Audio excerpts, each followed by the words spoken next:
Hello, and welcome to another episode of our podcast. It's all about words and language, and it features me, Gyles Brandreth, and my friend, and in my view, the world's leading lexicographer, Susie Dent.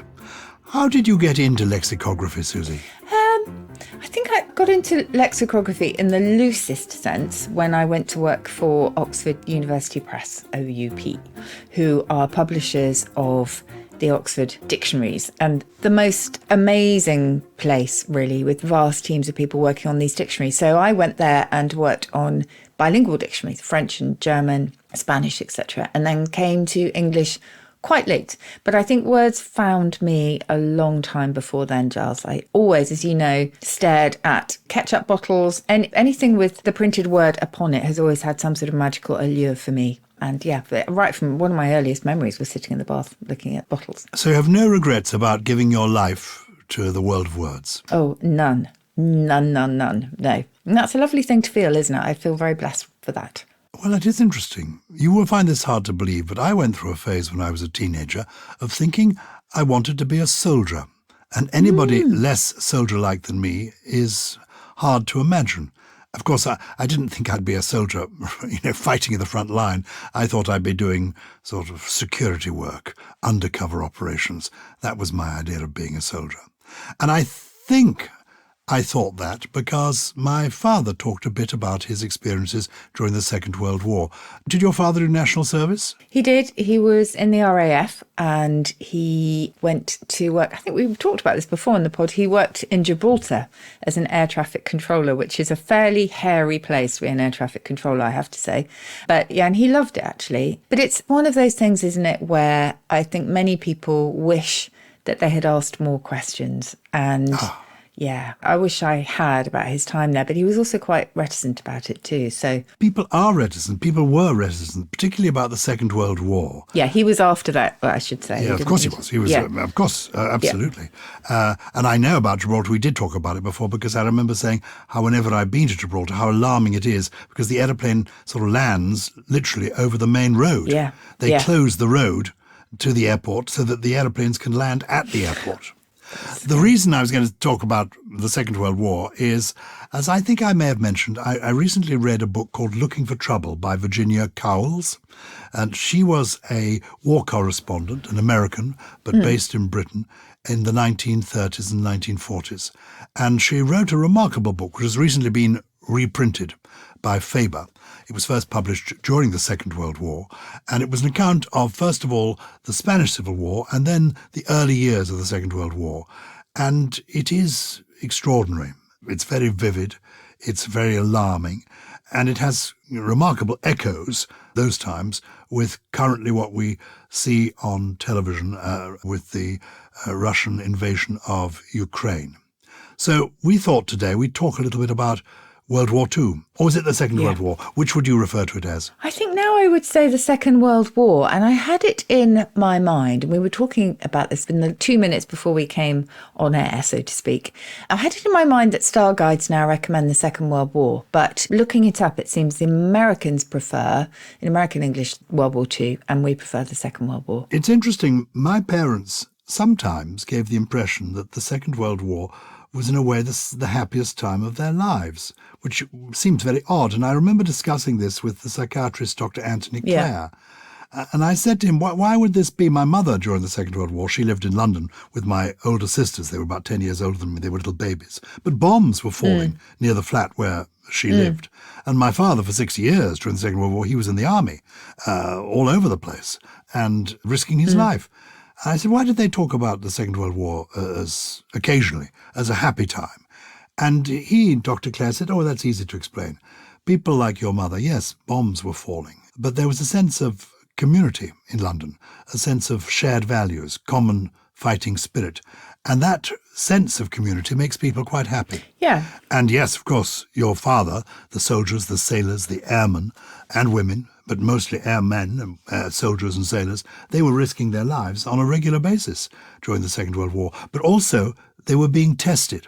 And all the research shows, he said to me, that being tested is a key element to finding happiness. strange? You don't often find people sitting around not doing very much who are happy. Ah, that's become your life ethos, hasn't it? Because you never sit around not doing very much. Well, it has. And of course, I mean, the Second World War, you can hardly imagine anything more testing. No. And I've also been reading recently the diaries, as I know I've mentioned, of Chips Channon. And reading a diary of the Second World War is interesting because at the time of writing, the author of the diary doesn't know what's going to happen next, doesn't know what the outcome is going to be. But it's interesting what you were saying about finding actually the community spirit and almost enjoying those years as really happy ones. But I think many of us actually felt that guilt during the pandemic, didn't we? That we actually quite liked being sort of shut inside and spending time with family, and the slight lifting of one category of stresses. I know we had a whole different one on our shoulders, but a lot of us, you and I included, felt quite guilty, didn't we, about the fact that actually it was quite a nice time, particularly at the beginning. I don't think I felt guilty, but I certainly relished it. I loved those walks that we were encouraged to do, and also the weather helped. It did, it was beautiful. And I managed to write a book, and there was a kind of freedom. Of course, not if you were at the front line, actually working in the health service. And not if you were vulnerable or anything. So we were very lucky from that point of view. Vulnerable, or indeed, one of the people who actually lost their lives during it. And people, I mean, so many people lost their lives during the Second World War. Let's explore some of the language of war, because you told me before that these wars, whether it's the Napoleonic War, the Crimean War, the First World War, now sometimes known as the Great War, or indeed the Second World War, brought words into the language. The very fact of war brings vocabulary, brings new vocabulary. Is that true? Yes, and it's a strange irony, isn't it? So for all their destruction, actually, they do generate new things, and particularly new vocabulary. And it's from quite a breadth of areas, a wide breadth of areas, really, because we have technological innovation, which of course then requires a vocabulary. You have organizational innovation, because people have to come together to form, whether it's at the front line to form new units, or whether it's actually committees or task forces or whatever. So there's that side of things. And then there's also the experiences, the emotional experiences that people go through. That also requires some kind of articulation. So strangely, wars are very, very generative of new words. Before we get into the specifics of new words that came from the Second World War, or World War II, that conflict between 1939 and 1945-46, tell me about the origin of the word war, W-A-R. Where does that come from? Oh, yes, that's interesting, because the Latin for war was bellum, which gave us bellicose, which is to be aggressive and sort of warlike. But war is from the Anglo-Norman hybrid that we came up with, having taken the French guerre. So G-U-E-R-R-E. But what is really interesting about that old French guerre is that it's actually a relative of worse. So guerre itself is of Germanic origin, and it meant not just war, but also confusion and sort of discord. And if you take it back far enough, it's from the same family as worse, which makes sense, obviously, because war is inevitably makes things worse, in the short term, no matter what the long-term objectives are. Well, that's war. We come to the Second World War. One of the great horrors of all history has to be the Holocaust. Now, that's a word that we associate with the horrors of the Second World War, but I imagine it's an older word. It is. It's interesting, isn't it, also how war can flip things or take things that actually... But that's sort of very general, and I suppose it gives them specific senses. So I'm thinking here of things like Ground Zero, which is very much related to war, now absolutely focused on 9/11 and what happened there, the terrible events that happened there in New York City. But actually Ground Zero before then was the site of any nuclear blast. So it had quite a general meaning and then really focused on that. And it's the same with Holocaust. So Holocaust means, in a more general sense, destruction on a mass scale. And originally it was especially caused by fire. And that gives you a hint as to its etymology, because it goes back to the Greek holocauston, which actually was a sacrificial offering that was burned on an altar. So the holos means whole, as in hologram, and the kaustos meant burned. But obviously the great slaughter sense was then transferred to the mass murder of more than 6 million Jews and other persecuted groups under the Nazis. So horrific. It is. Now give us some of the words that come to mind when you think of words that we didn't have before the Second World War. I mean, ones that come straight to my mind are Jeep, which I always seem to think was general purpose It is, vehicle, yes. an American word, and radar, which I felt was an acronym, but I know there are scores more. Start whatever you want. Yeah, so Jeep, absolutely right. It's from the initials JP, standing for general purpose, because it was a small, sturdy vehicle, especially one used by the military. But it was influenced very much. Now, I don't remember this character, but you might, Gyles. We both loved Popeye, didn't we? Yes. But I'm not sure if this character was transferred over into the televisation of Popeye, which is what I remember. But in the comic strip, there was someone called Eugene the Jeep. Oh, and I don't remember this character at all. No. No. So he or it was a creature, apparently, that was incredibly resourceful and also quite powerful. And that definitely influenced the change from GP to Jeep with, as I say, a riff on general purpose. So that one's quite interesting. But yeah, I'm sure there are purple people that remember Eugene the Jeep and they can let us know about them. Radar, absolutely right. It's an acronym and it is from radio detection and ranging. So the opening letters of that, and it was coined in 1941, essentially. So do you remember also during the Second World War, there was a myth that the British pilots ate lots of carrots to help them see in the dark? Do you remember that? I don't remember that. Oh, so this was a myth to explain how pilots could detect enemy planes, because radar was still a secret. So they basically propagated this idea that they ate lots of carrots and the vitamin A and the beta carotene actually really help them see in the dark, which is why to this day parents will say, oh, eat your carrots, they'll help you see in the dark. But yeah, not strictly speaking. And I remember also being told by a scientist that the fact that spinach and iron go together, again, definitely the result of Popeye, who would just devour cans of spinach. That all went back to the misplacing of a decimal point in terms of the amount of iron that was available from one leaf of spinach. So, of course, there's iron in spinach, as there is in all dark leafy vegetables, but it was a bit of a myth, that one, that grew up around that. Oh, that is funny, because certainly in the 1950s, when I was a little boy, I was encouraged to eat spinach and carrots. Carrots to improve my sight in the dark, and spinach to make me strong like Popeye. Yeah. I always had a thing about olive oil, and I know Popeye did too. Oh, but speaking of radar, going back to that, yes, there was also LIDAR. I don't quite know how you pronounce it actually. LIDAR, which works like radar but uses light from lasers. And laser itself is an acronym. Do you know what that stands for? No. Light amplification by the stimulated emission of radiation. Well, there you go. There you go. So, yeah, radar is a really interesting one. I love it just because of that, carrot myth. I'm assuming bazooka is not an acronym. Bazooka, no, I just remember bazooka bubblegum. Do you remember that? No. Oh, I love it. Anyway, bazooka, a short-range tubular rocket launcher that was used against tanks. Now, this is a strange one because it can also mean a kazoo, the musical instrument that is shaped like a trumpet, but I don't quite know why that was applied to the rocket launcher, or indeed which came first. But yes, and also there's a slang sense of bazooka as well, isn't there? Rather vulgar. Yes. As in magnificent bazookas. Bazookas, yeah. And actually, do you know what? I'm going to look that up because I'm just wondering if that's Cockney rhyming slang. I doubt it is. Oh. But I don't know. No, it can't I'm looking it up in the OED. So, okay, so the bazooka, first of all, is a trombone-like instrument. And then that's 1935. And then during the Second World War, in War Illustrated from 1943, it is a tubular anti-tank rocket launcher. But interestingly, the OED does not mention the breast sense. How interesting. But it's not been fully updated, that entry, so watch this space. Well, it needs to be updated because probably nowadays that's the best known use of the word bazooka. Yeah, as you can hear from my keyboard, I'm checking out your bazookas. No, yes. I'm not.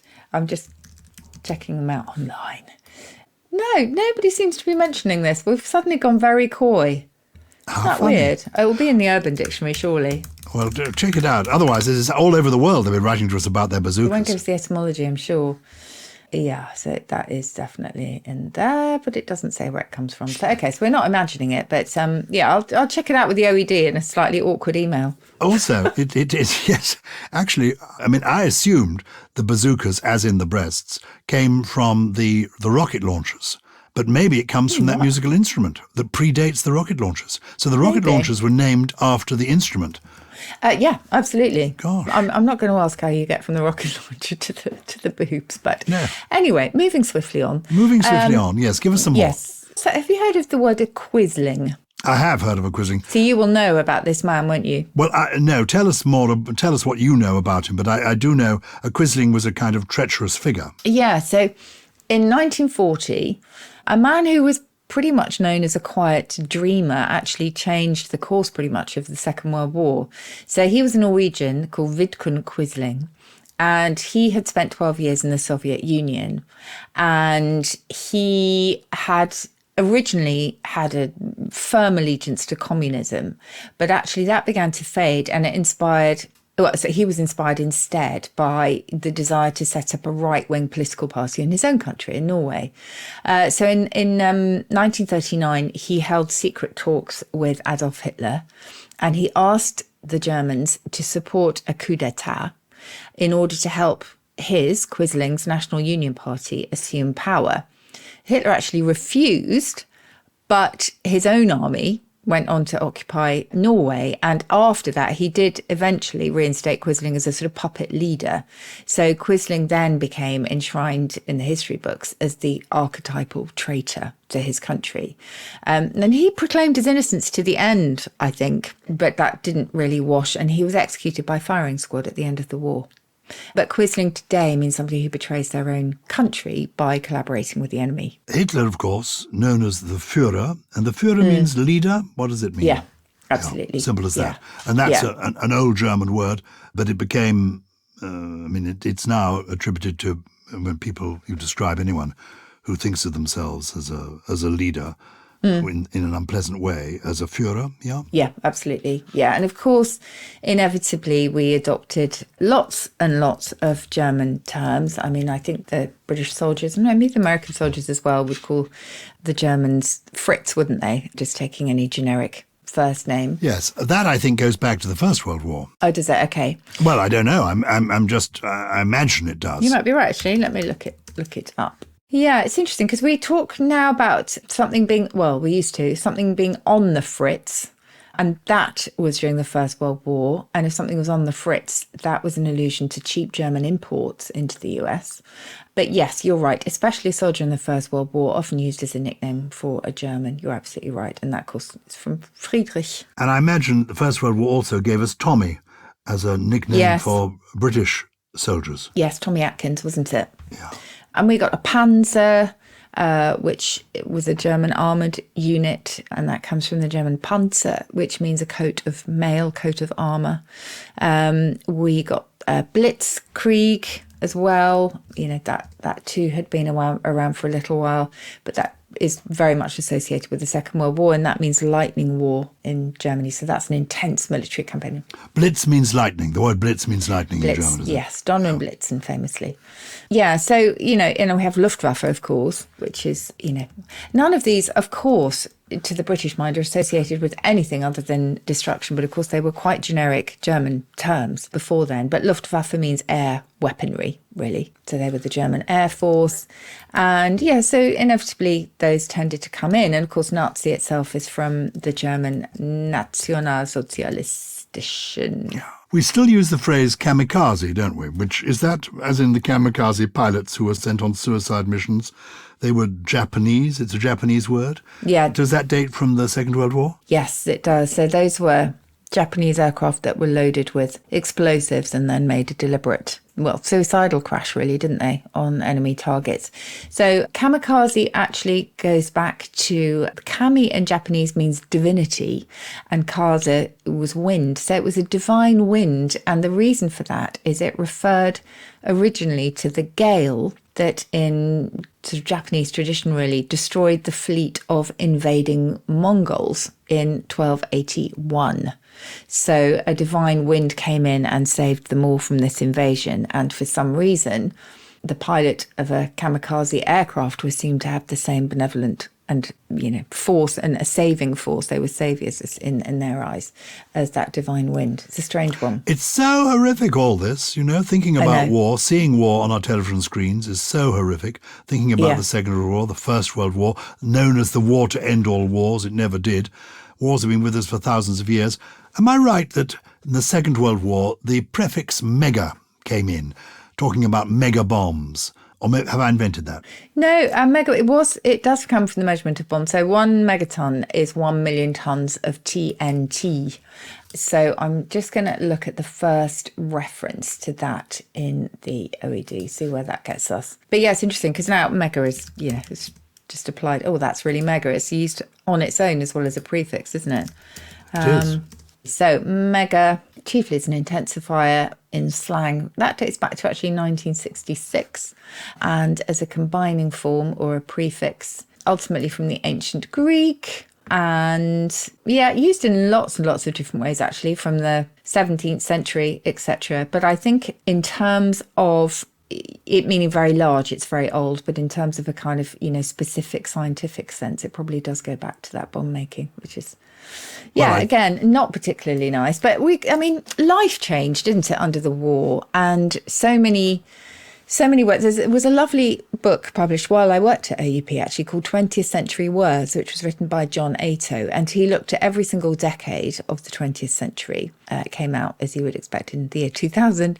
And they're just lovely snapshots, really, of what were going on at the time. So Doodlebug came about in 1944. So that was the nickname applied to the German pilotless plane. And my mum, who was very young at the time, talks about the horrible sound of the doodlebug and that you just basically had to panic when you heard it stop or the noise stop. Did your parents talk about those? Yes, my mother might have talked about the doodlebugs. My father's best story of the Second World War was when he was in North Africa and had a problem with a tooth. And he was pleased to discover there were dentists still practicing during the war in North Africa. He went to a dentist and the dentist said, you have to have your tooth removed. And my father swore this was true. The dentist attached a piece of thread to my father's tooth and the other end of the piece of thread to the doorknob. To the door. Yeah, and then slammed the door shut and out came the tooth. That was a traditional, some people say they still do that. Because going to the dentist is too expensive. I can't think of anything worse. But Doodlebug first recorded from 1944, and the first record in the OED is from the Times, the 22nd of June. And it was a newspaper article, I think, that says the first fighter pilot to shoot down what the RAF men call a Doodlebug was Flight Sergeant Maurice Rose of Glasgow. And then you have the Home Guard. So... to meet the threat of invasion. That was from 1940. That we still feel we know about because of the David Croft television series Dad's Army, which is repeated endlessly, but is still, it still rings true. Oh, don't tell him, Pike. Yes. Yeah. The Bevan boys. So these were conscripted coal miners, weren't they? Named after Ernest Bevan, who was the Minister of Labour. You have the Clippies, female bus conductors in 1941. So there was no more manning of the buses. These were women who were working on them. And they clipped your tickets. That's why they were so cool. Clipped your tickets, exactly. We had Make, Do and Mend. You see, that dates back to 1944. So that, again, is just a very simple snapshot, isn't it, of what people had to do. There was rationing as well. So we got luncheon meat. That's from 1945. Walton pie. Have you ever had a Walton pie? I have had Walton pie. That was the name of the minister, wasn't it? Who was, I suppose, the Minister for Food, who recommended this pie, which was full of sort of scraps and leftovers. Yes. Is that right? Absolutely. Vegetable pie, I think, mostly. Turnips. Turnips. There's a bit of resonance with some current politicians who have pretty much said, let them eat turnips. But let's not go there. So the Walton pie is actually quite relevant, etymologically speaking, because pie, if you remember, the pies we eat are named after the magpies, because the magpies collect these random objects. That's the sort of the lovely story behind them, is that magpies will swoop on anything shiny and then take these trinkets back to their nest. Well, this habit of filching and pilfering gave us the pie, which have all sorts of odds and ends and miscellaneous items in them, just like you might find in a magpie's nest. We've talked before quite often, actually, certainly in our live shows, and I think also we brought this in quite often with phrases like "gone for a Burton," which began as RAF slang, gremlins as well, which... Gone for a Burton was meaning going to the tailor's Burton. You got a discharge money, is that right? To buy yourself a suit? No, Gone for a Burton, if you remember, is a nod to Burton-upon-Trent, which was the centre of a lot of beer manufacture. And the idea is if the pilot had gone for a Burton, they had gone into the drink, which is very sad. So, yeah, they had crashed into the sea. So that one's a bit dark, I have to say. But you also have gremlins. I think a gremlin was certainly used by pilots, including during the Second World War. It may even have come out, actually, emerged during the Second World War. But a gremlin was some component, some invisible component in an aircraft's engine or, flight deck that actually was causing problems. And it was always ascribed to this sort of mischievous little imp that was tinkering around in there. So there's, RAF slang. If we devoted a whole episode to that, we should do, because there's a lot in there. But inevitably, again, once people come together in a really tight community, as they did during the Second World War, then a new language emerges just within that community. It's a new kind of tribal slang.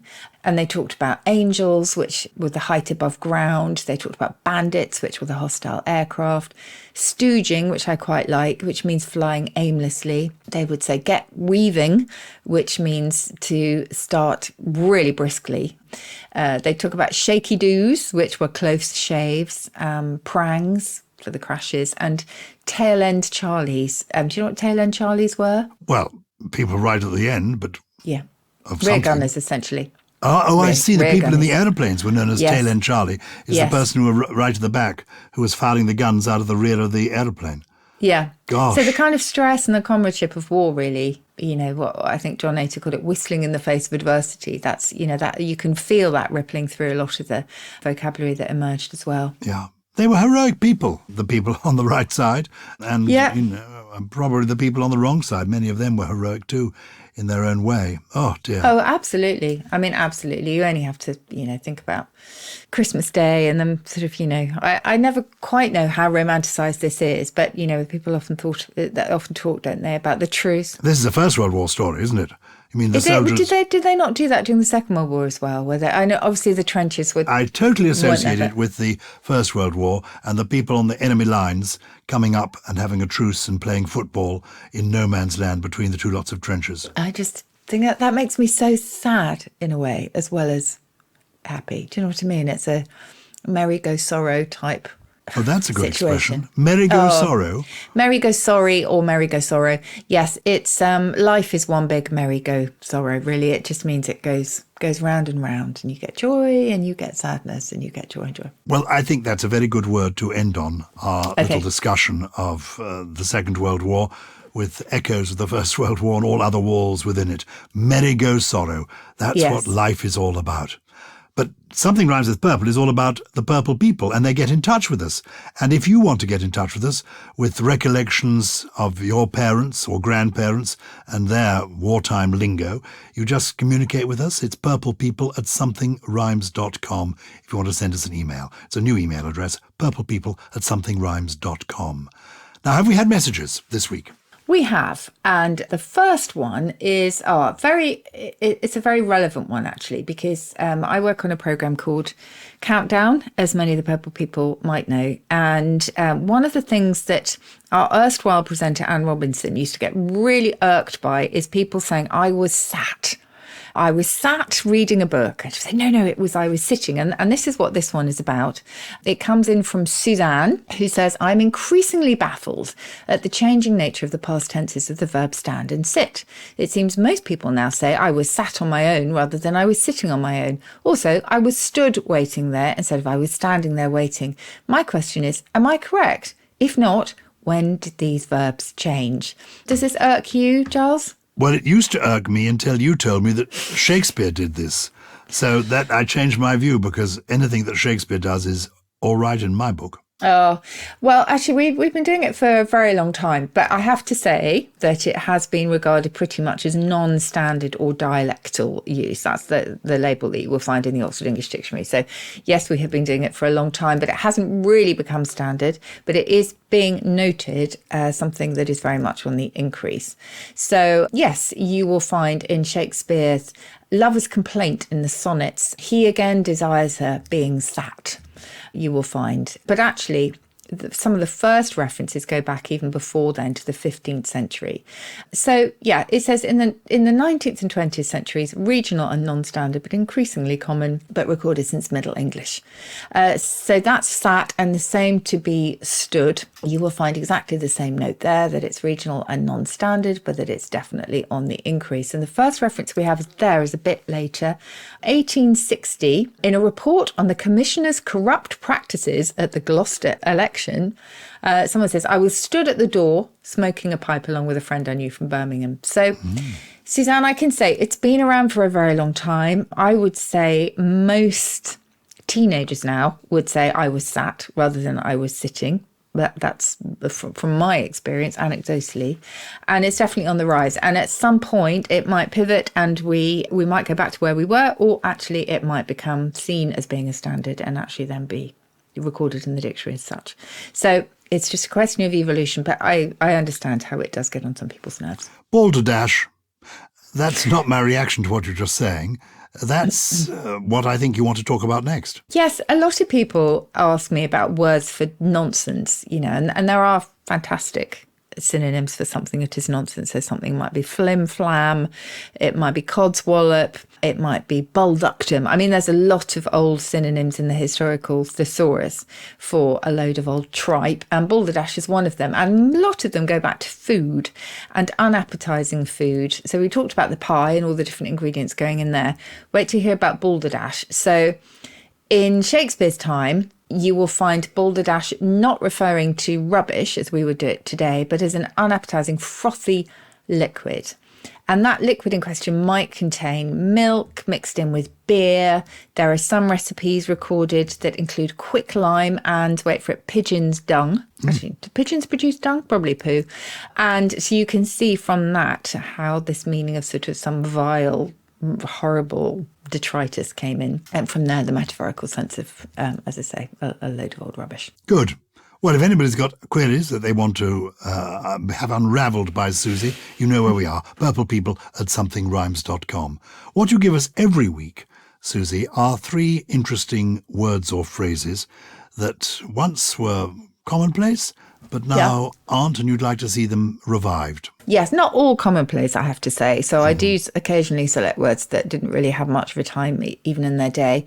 I just like the sound of the trio today. So I'm going to start with a word that many people will recognise, and I think you will immediately know what I mean if I describe something as niminy-piminy. Yes, a little bit niminy-piminy. I think it's a word that W.S. Gilbert liked to use in some of his songs in the Gilbert and Sullivan operettas. Niminy-piminy. It's a nice... Niminy-piminy. It means just a bit feeble and lacking in vigour. So, that's a niminy-piminy argument, for example. I just quite like the sound of that.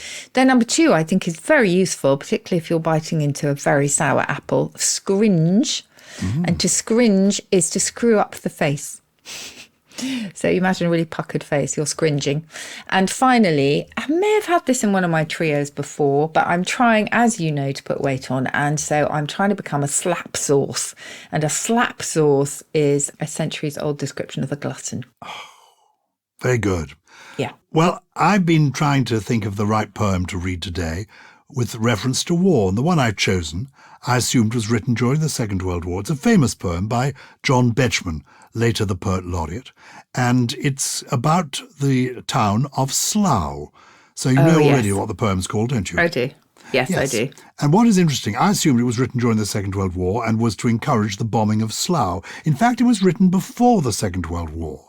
It was written in, I think, 1937.